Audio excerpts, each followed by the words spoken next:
Thank you, Dr. Bhaskar. My dear colleagues, dear student friends, I feel it an honor to be introduced by Dr. Bhaskar as a Maharshi, which I don't deserve at all. I am a cipher when it comes to the theme of the present day, today's seminar. I have a least idea about the traditional medicinal system. But let me speak, being the chief guest, a few words relating to the workshop. This is part of the series of seminars and workshops that we need to conduct under the aegis of this Azadi Amrit Mahotsav, commemorating the 75 years of India's independence. For that purpose, the UGC has identified certain themes, and one of those themes happens to be this discussion on the traditional knowledge system. Ever since this century came into being, that is exactly in 2000, people were under the impression that we have moved into the 21st century and have reached to the zenith of modern civilization. So much so that we can conquer not only this world, but the outer world as well. That was not to be. That did not happen. All our efforts, all our discoveries, innovations fell apart when we were confronted with a severe pandemic in 2020, precisely 20 years after the onset of the 21st century. I, for myself, believe that this 21st century came into being after we conquered this pandemic. Because the last century we saw two big wars and many inventions and innovations and 3 industrial revolutions. And this century we saw the pandemic and the 4th industrial revolution. By 4th industrial revolution, I refer to the artificial intelligence, blockchain technology, data analytics, and so on. This has really transformed the human civilization. Nevertheless, we could not solve our problems. We are not able to solve a simple virus which could infect millions of people, billions of people in this world, on this earth. That is an eye-opener. And precisely in 2020, the government of India came up with a document called National Education Policy. And one of the main thrust areas of this NEP 2020 is discovering the traditional Indian knowledge system. And this is one of the important ingredients of this NEP, because the focus is to make India the knowledge leader of the world. Indian civilization is rich with its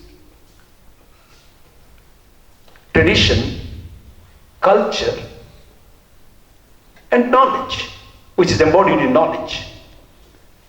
That was subdued for a while though, because of numerous factors, historical factors.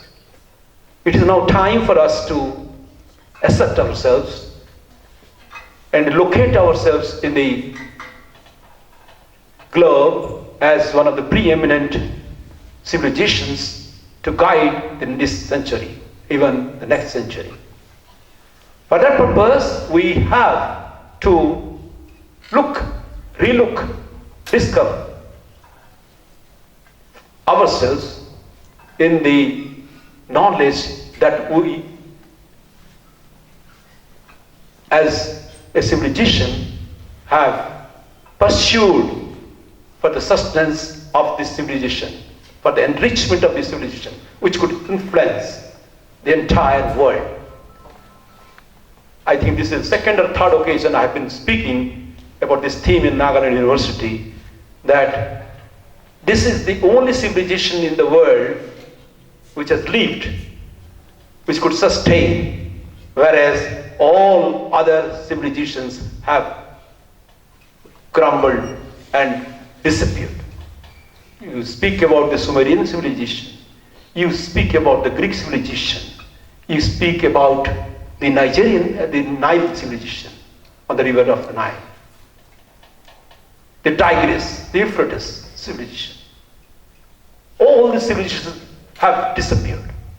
But Indian civilization, the Indic civilization, has sustained because of this enriched knowledge system. What is the uniqueness? What is the USP? What is the unique selling point of our civilization so that we could survive all these centuries? The unique selling point of our civilization is the holistic outlook, the holistic treatment of the entire humanity. And the knowledge system is also related to this holistic system. Interestingly, our NEP 2020 focuses on holistic education. And this holistic element is to be looked into every aspect of our day-to-day life. When it comes to medicine, traditional medicine, in contrast to the modern medicine, our treatment system is holistic. We do not treat the disease, we treat the human being. By treating the human being, we treat the disease. I'll tell you a small story.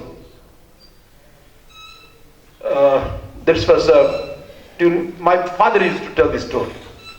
He told me, when he was a young boy, somebody in his neighborhood, a lady, was having some health issues. So one, Muslim Kabiraz, you say Kapiraz, but that is Kabiraz we say in Sanskrit. Kapiraz, in Naga they say Kapiraz. I saw that Pura road. So one Kabiraz, Muslim, and you know the barrier between Hindu and Muslim during that time, during the British time. So the lady was to be treated by the Kapiraz, which is a male. So the male and female, they do not see each other because of the traditional barriers. So what they did, the Kapiraz said, never mind, just I want to have a piece of string attached to her wrist, and I want to hold that string. Let the lady be inside under a purda. And he saw that, then he could diagnose the disease and gave some so-called herbal medicine, and that lady got cured. Here the point is, such is the extent of the richness of our traditional knowledge system, particularly the medicinal system, that it totally relies on the holistic, the nervous system, the metabolism, how you laugh, how you speak, how you stand. Everything is important in our day-to-day life. In the Ayurvedic system, in the Rig Veda even, there is a mention about the food habits. There are 3 gunas. I don't want to speak those things. I know though a little bit about it. Yes, yeah. Our dean knows. So, no, I don't want to speak about that. So, there has to be equilibrium in the 3 elements. When there is equilibrium in the 3 elements of the metabolism, you do not suffer from any major ailments. For that, you need to have a particular way of life. Nowadays, we torture our body, we torture our minds. We do not have any balance of mind, so that we lose our peace of mind and we suffer from many ailments. In the olden times, as it's mentioned in the Naga lifestyle, go to bed early and rise up early. People say it's not possible. I say it is possible. My children, both my sons, they say, Dad, what you are talking about early to bed, it's not possible because we come from office late. My son says, I come from my office at 10 o'clock night. He's in the corporate thing. My son says, younger son says, I have to study in the night, daytime, there is disturbance. I say, study in the daytime. When I did my PhD, I was studying in the daytime. I used to get up at 4 o'clock. By 8 o'clock, I finished my study. 4 hours, major section of the things is covered. This is how you can do it. But how to train your mind? How to develop that culture? Now though this social media has come, Facebook, Instagram, they spoil your night. And all night people, boys and girls, are now wasting their time. I also watch. I don't say that I don't have social media. I'm in the Facebook. I'm in the WhatsApp. I'm in the Twitter. I was among the very few people who was in the Twitter for a long time. But I don't use, of course, nowadays. But does it mean that it should be affecting your lifestyle, your health system? There has to be harmony with your work and nature, with your lifestyle and nature. If you quarrel with nature, nature will punish you. That is your own nature. You discover your own nature, your own belief system, your own way of life. I generally tell to my children and my students also, here of course you are not my students, that you decide for yourself how you want to live your life and follow that. And interestingly, this generation of people do not stick to the thing that they decide. Supposing I want to sleep at 12 o'clock at night, you sleep at 12 o'clock, don't sleep at 10 o'clock and at 1 o'clock. If you do like that of disciplining yourself, majority of your problem will be solved. And you don't have to go to the doctors.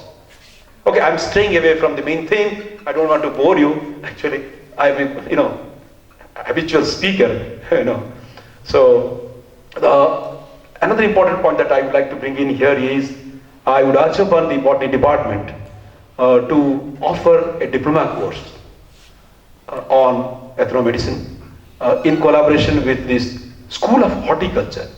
I'm using the word school because the Department of Horticulture wants to set up a school. They have already submitted the proposal to UGC and that has been forwarded to the ministry. So whether they will collaborate and how to have the logistic, I do not know, but at some place we need to have a diploma course on ethnomedicine. There are very few institutes in the country. They are offering this diploma course. Let us begin with the diploma course, then we can have, some course, and we can develop into a department of traditional medicine, something of the kind. And why not we begin a unique department? Don't say that university doesn't have, this university doesn't have, why should we have? It's better to innovate and think seriously about it. And in 6 months' time, I would expect the Department of Botany to come up with, 6 months I've given time, to come up with a proposal to offer, which means the next academic session, we can offer a diploma course, maybe 6 months, or maybe, it depends, you make your research about the courses to be offered. We will have experts from outside. Not outside means those practitioners. Let them come and speak in the Nagamese language to the students. We'll have workshops. We'll have during off hours we can have classes. And we'll have a very small fees. All the students who are interested, then they can take the class. We'll have a fees of 1,000 rupees or 2,000 rupees, and they will take the class. Those who are interested about the traditional medicines of Naga, mainly Naga traditional medicine system. Let us discover and rediscover, so that there will be a little bit of research, something going on, and I'm there to support you. So let's do that important thing. Yeah. Then another thing I wanted to speak, I forgot. Yeah, that's much. That will be enough, I think. I don't want to bore you. Thanks a lot. Thank you very much.